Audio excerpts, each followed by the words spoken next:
Assalamualaikum warahmatullahi wabarakatuh. Alhamdulillahirabbil alamin wassalatu wassalamu ala asyrafil anbiya wal mursalin wa ala alihi wa sahbihi ajma'in. Yang saya hormati sahibus samaha Profesor Dr. Muhammad Asri Zainul Abidin, yang saya hormati Profesor Dr. Muhammad Rozaimi Ramli, Ustaz Muhammad Khairil Anwar, saudara moderator, rakan-rakan ahli panel, tuan-tuan, puan-puan, hadirin hadirat yang saya kasihi dan sanjungi sekalian. Tajuk saya ni sebenarnya kalau dari segi keutamaan berkenaan dengan pemikiran Dr. Yusuf Al-Qaradawi, saya rasa tajuk yang paling orang tak nak dengar kot.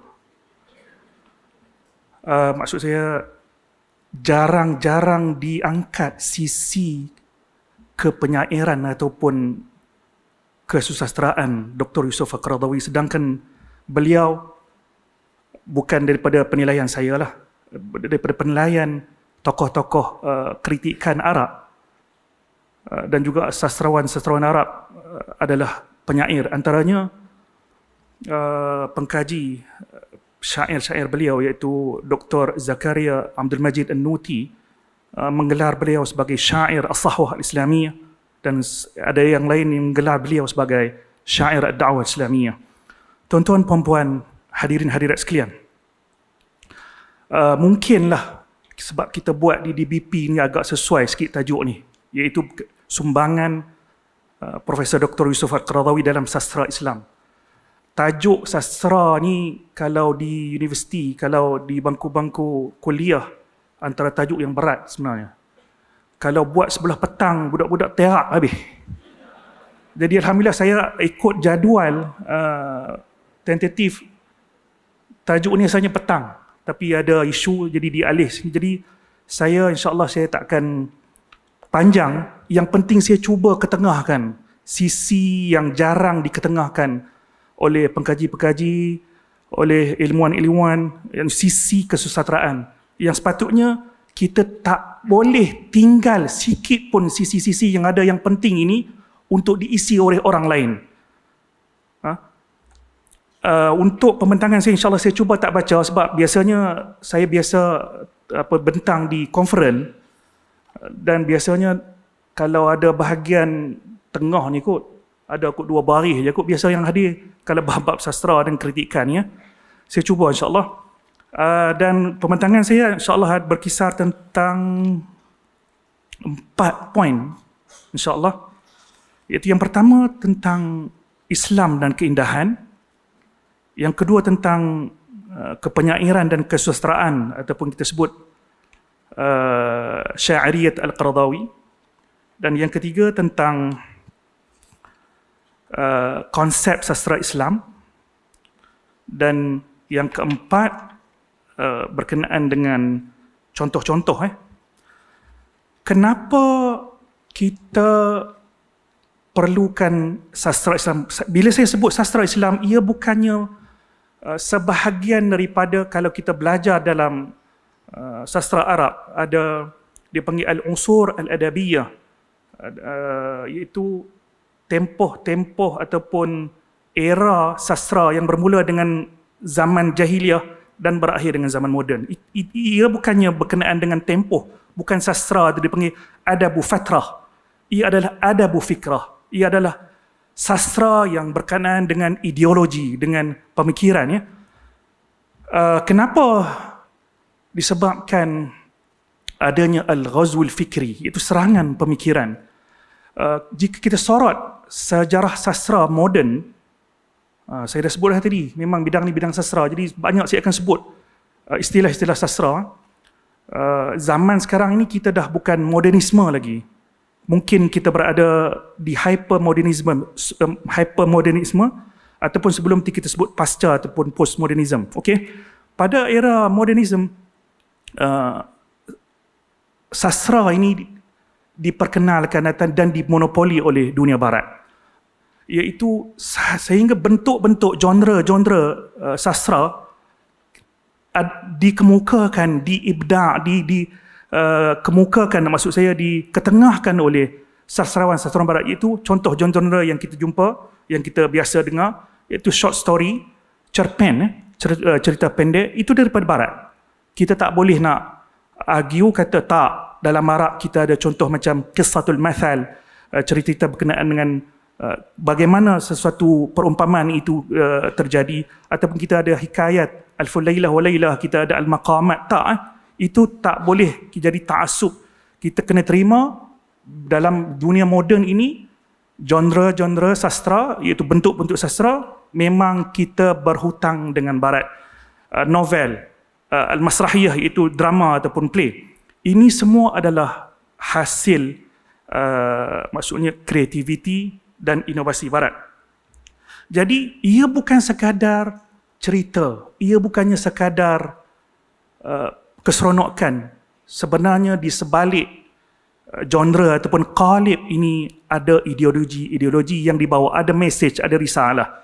Maka tentulah risalah, message yang dibawa oleh pengkarya-pengkarya ini, novelis-novelis ini, karyawan-karyawan ini berbahaya, sebab ia bergantung kepada aliran mana yang dianuti. Contohnya kita ada macam klasisisme, iaitu dalam bahasa Arab disebut al-klasikiyah, kemudian beralih kepada romantisiyah atau romantikiyah ataupun romanticism, kemudian beralih kepada realism ataupun al-waqi'iyah, kemudian beralih kepada simbolism, kemudian beralih kepada existentialism, dan seterusnya.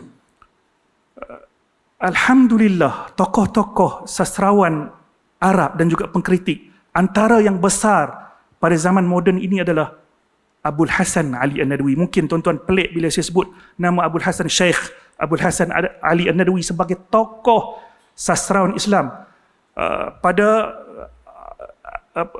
60-an, 70-an.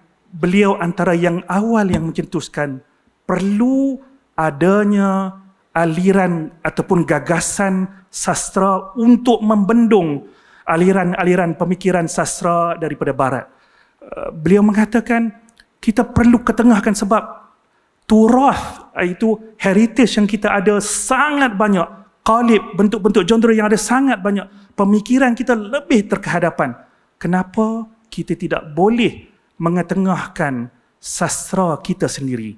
Tentulah kita lebih daripada barat. Begitu juga dengan tokoh yang terkenal dalam bidang sastra sebelum dia beralih kepada dakwah, itu Sayyid Qutb. Beliau juga mengetengahkan tentang gagasan ataupun idea sastra Islam. Kemudian disambut oleh adik beliau iaitu Muhammad Qutb. Mereka menggagaskan sastra Islam.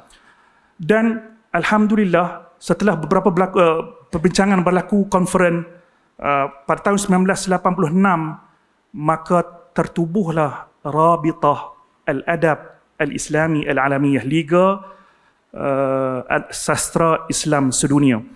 Dan pada ketika itu, sebulat suara hadirin peserta konferen ijtima' melantik Syekh Abul Hasan Ali An-Nadwi sebagai presiden ataupun pengerusinya, bukan untuk term yang tertentu, sebaliknya madal hayah, iaitu seumur hidup.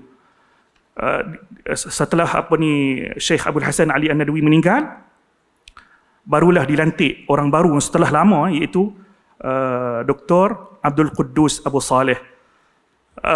Tokoh-tokoh yang lain yang bersama dengan mereka adalah Dr. Yusuf Al-Qaradawi. Beliau juga sebahagian ataupun anggota di dalam Rabitah Al-Adab Al-Islami Al-Alamiyah. Saya sebut tadi, poin yang pertama adalah berkenaan dengan Islam dan keindahan. Dalam buku beliau, Dr. Yusuf Al-Qaradawi, iaitu buku Al-Islam wal-Fan, perbicaraan yang mula-mula diketengahkan tentang konsep keindahan dalam Islam.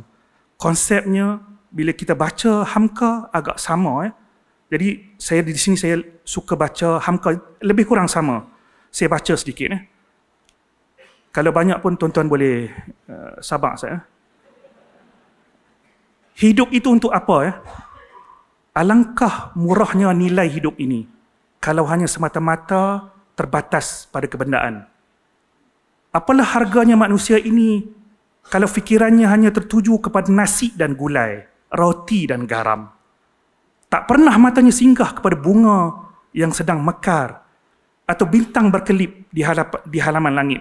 Alangkah kersangnya hidup itu kalau kerja petang pagi, siang malam hanya menghitung, membilang, membagi, membuat kali-kali, memperinci ilmu pasti pada alam, tetapi tidak meresapkan keindahan yang ada dalam alam. Kemudian disebutkan elemen yang ada pada diri manusia, iaitu kita bukan sekadar jasad jasmani, kita ada elemen lain, itu rohani, dan kita ada elemen yang perlu yang ada dalam sastra Islam, iaitu elemen emosi. Penting tuan-tuan emosi. Dalam teknologi sekarang, kita takutkan kalau kita hantar mesej, kawan kita salah faham. Jadi diciptakan apa? Emoji tak? Penting emoji. Biasa kadang-kadang kita bergaduh dalam grup WhatsApp sampai kena apa? Sebab salah faham. Bahasa tu kita cakap lembut, tetapi dia baca marah. Jadi sebab tu kadang-kadang kita kena ambil apa? Emoji yang ada apa? Gelak sampai keluar air mata kan. Okey. Tubuh mengkehendaki benda untuk menyuburkannya. Dia hendak makan, hendak berpakaian, hendak bertempat tinggal. Akal berkehendakkan kepada bahan yang akan difikirkan menurut undang-undang berfikir, iaitu logik. Tetapi di samping tubuh dan akal ada lagi perasaan halus, iaitu atifah dalam bahasa Arab. Al-atifah, perasaan emosi, al-ihsas, al-infial. Yang meninggikan semarak perasaan halus itu ialah keindahan. Sebab tu manusia ini tak boleh lari daripada cerita tentang seni. Tadi agak keras juga tadi, maksudnya Ustaz Abu Mubarak kan, beliau sebut jenuh nak baca banyak sangat. Tapi alhamdulillah lah, saya tak perlu baca banyak, sebab karya-karya Dr. Yusuf Qaradawi yang dalam aspek sastra ni tak banyak. Kenapa? Sebab dia ada fake keutamaan al-awlawiyah. Dia sangat sayangkan syair. Tak boleh dia ada sebut. Dia cuba pinggirkan syair, tetapi syair yang mengejar dia. Tetapi dia perlukan perkara yang lebih utama untuk umat. Berdakwah untuk umat, menulis untuk umat. Jadi dia terpaksa meninggalkan syair. Sebab tu, tuan-tuan perempuan jarang dengar sisi ini daripada dia. Tapi kalau kita pergi, jumpa dia, kalau dipanggil, saya pernah hadir sebagai salah seorang daripada Multaqa Talamis Qaradawi. Bila malam kita bertemu dengan dia, dia sangat menghargai dan menghayati syair-syair. Dia sendiri yang membaca dan mengalunkan syair-syair ini. Okay, saya ada sikit lagi yang hamka ni. Suburkanlah rasa keindahan yang ada dalam jiwa saudara, sebab dialah alat penangkap keindahan di luar diri. Apabila telah berpadu di antara keindahan di luar dengan di dalam, nescaya akan terlompat dari mulut saudara satu ucapan yang tak ada ucapan di atasnya lagi. Rabbana ma khalaqta hadha batila subhanak. Ini adalah sisi yang pertama, ataupun poin yang pertama berkenaan dengan Islam dan keindahan, iaitu kita tak boleh lari dari bercakap tentang seni yang mana bertitik tolak daripada perasaan yang tersentuh dengan keindahan. Semua kita sekarang ni penat kerja, stres. Ada istilah baru, kena pergi mana? Pergi healing. Ya, perasaan bila kita tengok alam semula jadi yang Tuhan kurniakan, ya, sangat menenangkan. Seterusnya, berkenaan dengan kesusastraan dan juga sisi kepenyairan ataupun persuratan pada sosok Yusuf ataupun Al-Imam Syekh Dr. Yusuf Al-Qaradawi. Seperti yang saya sebut pada awal pembentangan tadi, beliau adalah tokoh ensiklopedik, iaitu bukan satu-satu bidang sahaja yang beliau khusus. Dalam bidang akidah, dalam bidang fiqh, dalam bidang akhlak, kerohanian. Bahkan beliau tidak tinggal pun bidang kesenian ataupun sastra ni. Untuk pengetahuan tuan-tuan perempuan, kita tak pernah dengar anak dia tokoh ulama ataupun pendakwah. Tetapi mungkin ada sesuatu yang mengalir dalam diri anak-anak dia. Salah seorang anak ni, Abdul Rahman, juga adalah seorang penyair. Peringkat awal daripada sekolah menengah lagi, beliau memang sangat dikenali dengan bersyair. Memang lidah beliau sentiasa mudah mengalun-alunkan syair, maksudnya irtijal secara spontan. Tetapi seperti yang saya sebut tadi, disebabkan ada keutamaan yang lebih besar, maka terpaksa ditinggalkan sisi ini. Dan jika kita lihat tokoh-tokoh pendakwah, tokoh-tokoh ilmuwan Islam dari era moden, ada yang menitik beratkan bidang sastra ini. Antara lain adalah Syekh Ali At-Tantawi. Al-Qaradawi menggelar beliau sebagai adib al-fuqaha wa faqih al-udaba, adibul fuqaha wa faqih al-udaba, iaitu sastrawan di kalangan ahli fiqh. Ramai di kalangan ulama-ulama silam juga adalah penyair. Begitu juga dengan Hamka, sisi sastranya yang sangat kuat. Dan antara tokoh reformis hebat kita, iaitu yang banyak disebut tentang kaum muda, iaitu Syed Sheikh Al-Hadi yang menulis novel pertama Melayu, iaitu Hikayat Faridah Hanum. Arab dia tersebut Hanum, disebut Hanim, tapi macam mana kita sebut jadi Hanum? Sepatutnya Hanim. Okey. Untuk karya-karya sastra Dr. Yusuf Al-Qaradawi, beliau bermula dengan mengarang ataupun menghasilkan Al-Masrahiyah Syi'riyah, iaitu drama yang berbentuk syair. Bayangkan skrip drama untuk dipentaskan tu bukannya prosa, bukannya dialog biasa, sebaliknya adalah puisi. Masrah bertajuk Yusuf As-Siddiq.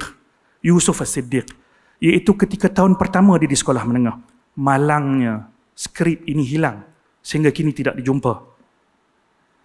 Itu yang pertama, iaitu dari segi genre Al-Masrahiyah, itu drama ataupun play dalam English. Dan ada satu lagi drama disebut Al-Masrahiyah At-Tarikhiyah. Ini agak terkenal, iaitu Alim wa Taghiyah. Alim ini mewakili Sa'id ibn Jubair, tokoh tabi'in. Dan Taghiyah ini beliau gambarkan dalam sosok Al-Hajjaj ibn Yusuf. Ada di kalangan tokoh-tokoh sastrawan dan juga ilmuwan juga tidak bersetuju dengan beliau, seperti yang Datuk Profesor sebut tadi. Kita tidak kata kita agungkan sampai tidak ada sisi yang langsung kita tak kritik, ada. Agak disebut keterlaluan cara dia menyifatkan Al-Hajjaj. Sedangkan Al-Hajjaj juga ada sumbangannya yang tak boleh kita nafikan. Dalam kes ini, iaitu beliau cuba datangkan kepada jail generasi yang baru, apabila kita ditekan, apabila kita dipijak sehingga kan hampir kebebasan langsung tidak ada lagi, akan munculnya tokoh-tokoh hebat di kalangan agamawan sendiri. Sa'id bin Jubair disebut bagaimana beliau menyertai kamp Abdul Rahman Al-Ash'as. Okey, bagaimana mereka tidak bersetuju dengan kerajaan Umayyah. Yang fokusnya adalah tindakan yang agak zalim yang dilakukan oleh Hajjaj, iaitu apabila menang setelah beberapa siri peperangan antara kedua-dua kamp, ramai yang melarikan diri, yang bertempur dengan tentera kerajaan Umayyah. Antara yang melarikan diri Abdul Rahman sendiri dan juga Sa'id bin Jubair. Setelah berbelas tahun melarikan diri, dia masih lagi diikori, bahkan ditangkap, bahkan disoal siasat, bahkan dihukum bunuh. Itu agak mengecewakanlah bagi tokoh pemerintah Islam yang digambarkan oleh Yusuf Al-Qaradawi, Dr. Yusuf Al-Qaradawi. Sebenarnya beliau mengangkat sisi sejarah Islam yang sangat luas, yang mana ia boleh menjadi bahan dalam genre-genre ataupun bidang-bidang sastra. Itu satu contoh daripada beliau, walaupun dalam bidang dakwah dan agama, tetapi tidak meninggalkan sedikit pun bidang yang boleh diambil, diisi oleh golongan lain. Seterusnya, itu yang pertama, iaitu genre al-masrahiyah. Yang kedua, puisi. Puisi, seperti yang saya sebut tadi, lebih dikenali dalam puisi. Beliau mempunyai 2 kumpulan puisi. Yang pertama berjudul Nafahat Walafahat. Nafahat Walafahat. Kecil je. Kalau yang jenis rajin baca puisi, 1 hari boleh habis rasanya ni. Nafahat Walafahat. Yang kedua, Al-Muslimun Qadimun, orang-orang Islam sedang mara. Sebenarnya kedua-dua kumpulan puisi ini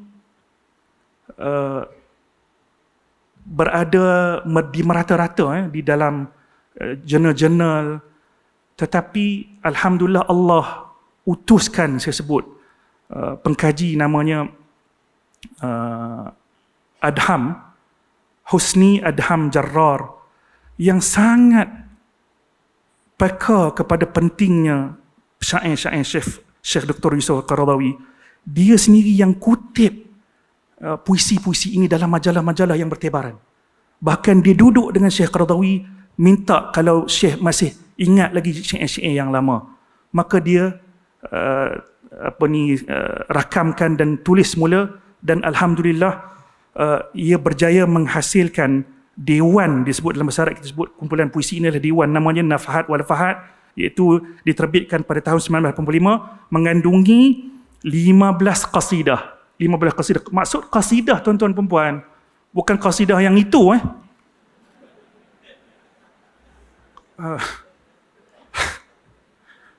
qasidah ni bait-bait syair yang lebih pada 7 bait. Maksudnya, memanglah ada kalau kita masuk dalam sastra akan ada perbincangan. Bait syair, dia lebih pada 7 dan ke atas, itu dipanggil apa? Qasidah.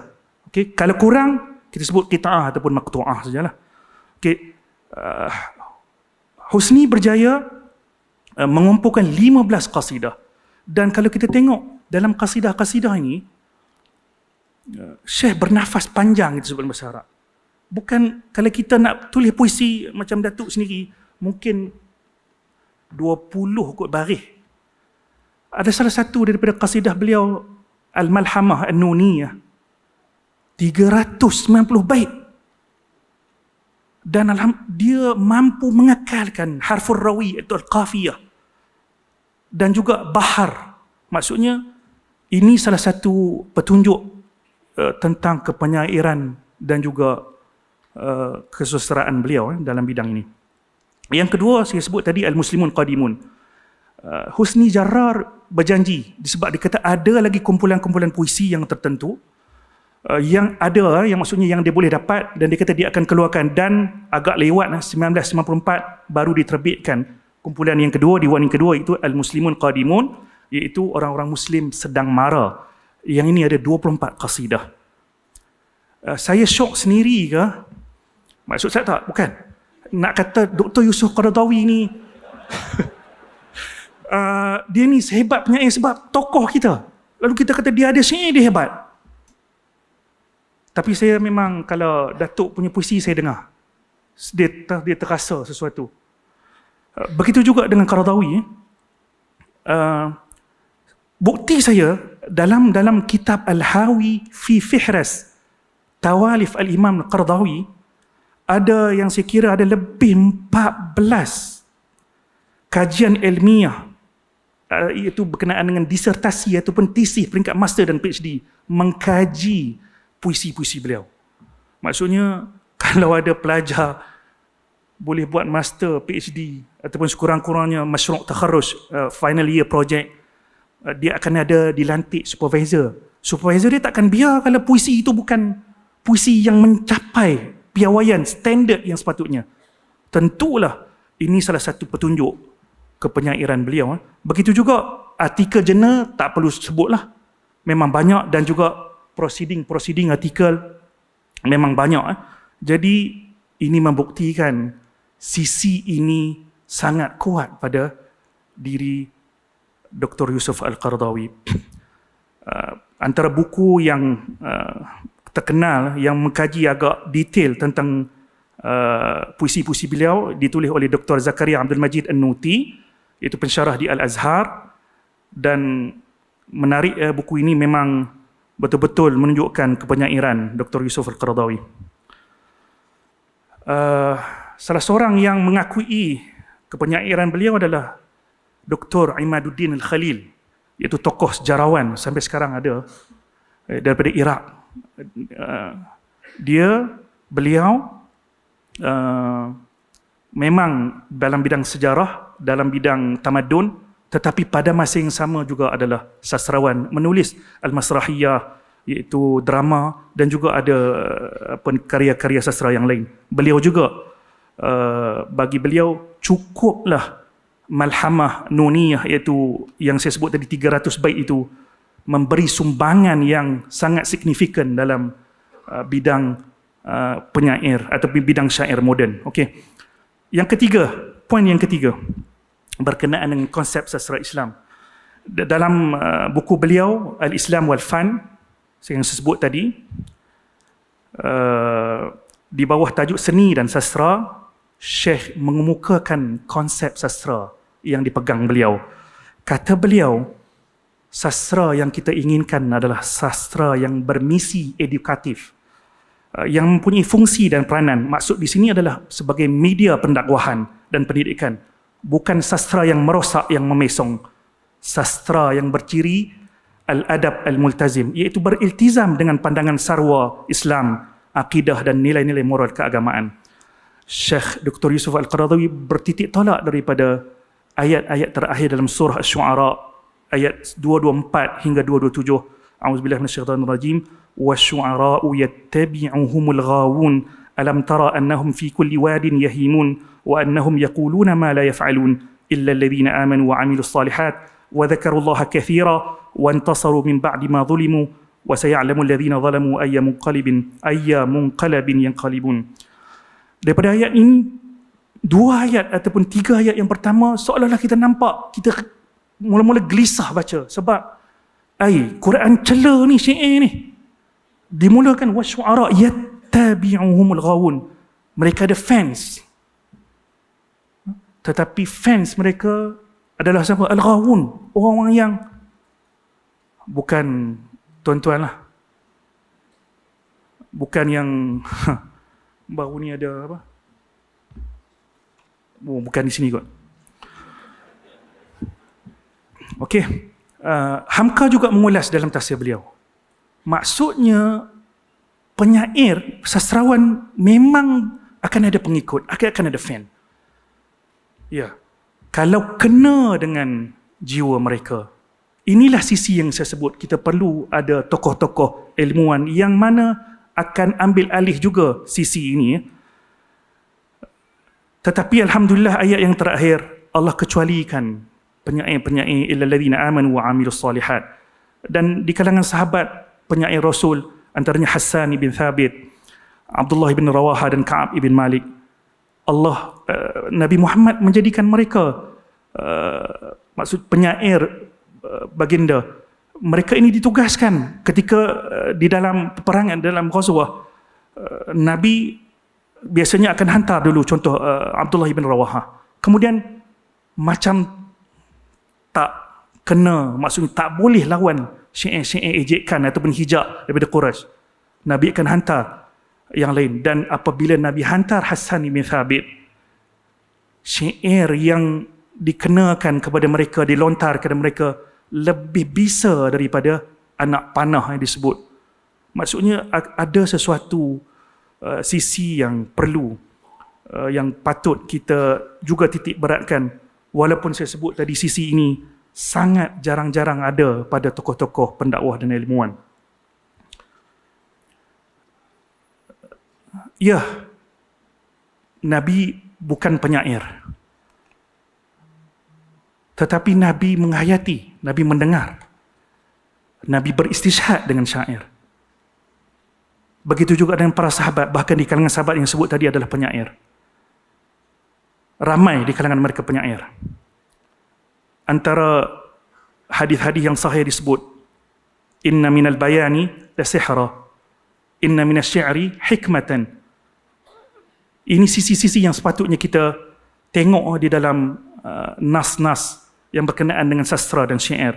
Ada sesuatu yang sepatutnya kita jadikan media ataupun wahana di dalam berdakwah. Seterusnya, konsep sastra Islam yang saya sebut tadi, iaitu yang multazim, iaitu di dalam kajian moden, dalam bidang kritikan sastra moden, penyair tidak boleh berada disebut ivory tower, menyendiri, hanya meluahkan masalah peribadi, kesengsaraan yang dialami, kesakitan jiwa. Itu bukan penyair Muslim, bukan penyair sastra Islam. Mereka perlu multazim, iaitu menyertai masyarakat, berkongsi kesusahan, penderitaan yang dialami oleh masyarakat. Ia mesti bertanggungjawab mengangkat isu-isu semasa yang dialami oleh masyarakat. Itu adalah al-iltizam. Okay. Elemen-elemen iltizam ini ada dalam puisi-puisi Dr. Yusuf Al-Qaradawi. Iaitu beliau sangat cakna peduli dengan isu-isu masyarakat. Antaranya disebut tentang isu-isu yang melanda, contoh yang dekat dengan kita tadi, yang kita tengok sketsa tadi, iaitu Palestin. Beliau menulis dan juga mengangkat isu-isu. Begitu juga apabila berlaku apa yang berlaku di Bosnia, Herzegovina, apa yang berlaku di Afghanistan, ada diangkat di dalam dewan beliau. Saya akan baca beberapa contoh nanti. Tema-tema dan tajuk-tajuk puisi Al-Qaradawi berkenaan dengan penelitian, muhasabah diri, juga ada patriotisme dan kenegaraan, juga ada tentang al-munasabat Islamiyah. Ini tidak boleh lari di kalangan para penyair, mesti bercerita tentang peristiwa hijrah, Lailatul Qadar, Maulid Nabi, ada disebut. Begitu juga dengan taubat dan beberapa contoh yang lain. Sekarang saya pilih mungkin satu ataupun dua yang berkaitan dengan Palestin. 156.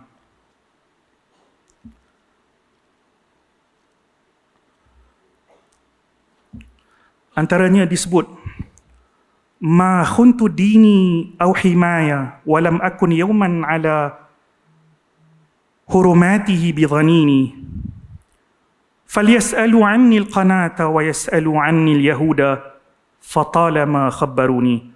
Aku tidak pernah sekali pun mengkhianati agamaku ataupun larangan-larangan perintah yang besar.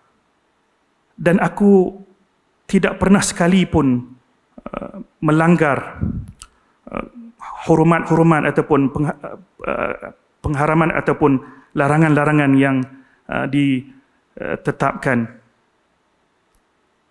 Ini berkenaan dengan sebenarnya syair yang ditujukan kepada syabab ataupun pemuda-pemuda Islam yang menyertai peperangan bersama dengan tentera Inggeris di terusan Swiss. Sebab itu disebut, falyas'alu 'anil qanata wa yas'alu 'anil yahuda fatalama khabbaruni. Kalau tak percaya, tanyalah apa yang berlaku pada Qanah Swiss, iaitu terusan Swiss. Dia juga menyebut, ya farisal wadi wa qaida sijnihi Abanul Kinanati am Banu Sahyun. Sahyun maksudnya Zionis. Halla dhahabta ila al-hududi hamaitaha wa araitana afkara Napoleon. Disebut wahai pahlawan wadi, iaitu lembah, dan juga pemimpin penjara, tidakkah kamu pergi ke sempadan memeliharanya? Tunjukkanlah kepada kami strategi pemikiran Napoleon di dalam peperangan. Idhab li Ghazzata ya Humam wa ansina bi jihadika dami Salahuddin. Afa indana kabshun nattah wa na'jatun fil harbi jamma bi ghairi qurun. Disebut, marahlah, pergilah ke Gaza wahai pemberani ataupun pahlawan. Lupakanlah dengan jihadmu yang berdarah Salahuddin. Maksudnya akan ada yang datang nanti yang menggantikan Salahuddin, iaitu yang membebaskan Palestin.